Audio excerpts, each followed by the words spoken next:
Kabaro, magandang araw sa lahat. Ngayong araw ay magluluto tayo ng sutanghon gisado mga kabaro. Lagay natin yung ating gulay. Ayan mga kabaro. At magluluto na tayo ng pansit gisado. Pansit. Sutanghon pala mga kabaro. Sutanghon gisado. Yung ating nilagay dyan ay manok mga kabaro. Ayan. Ayan. Halu-haluin natin yung mga kabaro. Pag nalagay na natin yung ating mga gulay. Ayan. Pagkatapos natin mahalo ng mga kabaro ay syempre maluluto na yan at atin ang kakainin. Ayan mga kabaro. Wow, sarap.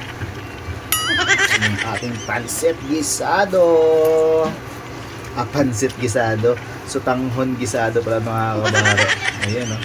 Sutanghon gisado. Ayan o. Sarap. Let's go.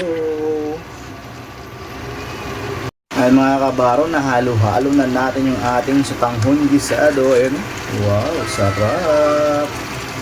Mga kabaro, luto na yung ating sutanghon gisado. Ayan, manok yung ating nilagay mga kabaro.